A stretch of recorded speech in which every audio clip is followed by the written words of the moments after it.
महंगाई मैन ने दिया एक और झटका, कांग्रेस का सरकार पर तंज। हाल ही में मिडिल ईस्ट में बढ़ते भू राजनीतिक तनाव के बीच भारत में प्रीमियम पेट्रोल की कीमतों में 2.35 प्रति लीटर तक की बढ़ोतरी ने राजनीतिक चर्चा को गर्मा दिया। यह बढ़ोतरी वैश्विक तेल बाजार में अस्थिरता के कारण हुई, लेकिन इसका असर राजनीतिक स्तर पर भी दिखाई दे रहा। विपक्ष इसे आम जनता पर बढ़ते आर्थिक बोझ का उदाहरण बता रहे, जबकि सत्ता पक्ष इसे वैश्विक हालात और भारत की मजबूत आर्थिक स्थिति से जोड़कर देख रहा। कांग्रेस ने इस बढ़ोतरी को लेकर के तीखी प्रतिक्रिया दी। पार्टी ने सोशल मीडिया प्लेटफॉर्म एक्स पर पोस्ट करते हुए कहा कि महंगाई मैन ने आम उपभोक्ताओं पर एक और झटका दे दिया। कांग्रेस नेता पवन खेरा ने सरकार पर निशाना साधते हुए कहा कि पिछले 12 वर्षों में भारतीय सरकार पेट्रोल और डीजल पर टैक्स से 26 लाख करोड़ रुपए जुटाए हुए है। ऐसे संकट के समय में सरकार उपभोक्ताओं को इसका लाभ क्यों नहीं दे सकती, आम लोगों को क्यों भुगतना चाहिए। उन्होंने यह भी बताया कि ईंधन की कीमतें सीधे तौर पर महंगाई और आम लोगों के रोजमर्रा के खर्च पर असर डालती है।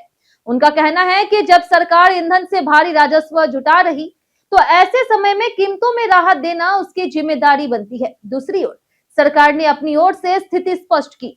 पेट्रोलियम और प्राकृतिक गैस मंत्रालय की संयुक्त सचिव सुजाता शर्मा ने बताया कि बढ़ोतरी केवल प्रीमियम पेट्रोल में हुई और यह रोजाना बिकने वाला कुल पेट्रोल का केवल 2 से 4% हिस्सा है। उनका कहना है कि सामान्य पेट्रोल की कीमतों में कोई बदलाव नहीं हुआ, इसलिए आम वाहन चालकों पर इसका सीधा असर नहीं पड़ेगा। भाजपा प्रवक्ता गौरव वल्लभ ने भी विपक्ष के आरोपों को खारिज करते हुए कहा कि प्रीमियम पेट्रोल के उपभोक्ता बहुत सीमित हैं, इसकी कीमतों में बढ़ोतरी का एक अलग प्रोसेस होता है। उन्होंने जोर देकर कहा कि भारत में पेट्रोल डीजल की कीमतें स्थिर बनी हुई है और यह भारत की आर्थिक मजबूती और दूरदर्शिता को दर्शाता है। गौरव वल्लभ ने बताया कि यूरोप, अमेरिका और हमारे पड़ोसी देशों में तेल की कीमतों में 30% से लेकर के 50% तक का उछाल देखा गया, जबकि भारत में स्थिति नियंत्रित है।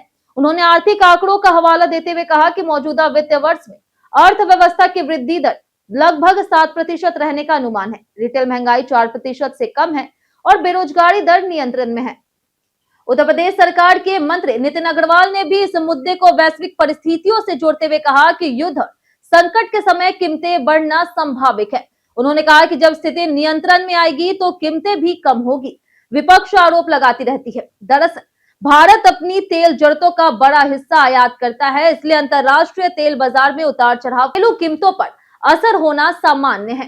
फिलहाल सामान्य पेट्रोल और डीजल की कीमतों में कोई बदलाव नहीं हुआ है, इसलिए आम उपभोक्ता पर तत्काल प्रभाव सीमित है। लेकिन विपक्ष का तर्क है कि प्रीमियम ईंधन की बढ़ी कीमतें भविष्य में सामान्य ईंधन की कीमतों पर दबाव डाल सकती है। इस पूरे परिदृश्य को देख करके यह स्पष्ट है कि ईंधन की कीमतें केवल आर्थिक नहीं बल्कि राजनीतिक और भू राजनीतिक मुद्दा भी बन चुकी है। आगामी समय में यह देखना दिलचस्प होगा कि सरकार इस बढ़ोतरी के प्रभाव को किस तरह से संतुलित करती है और विपक्ष इसके खिलाफ अपनी रणनीति कैसे आगे बढ़ाता है।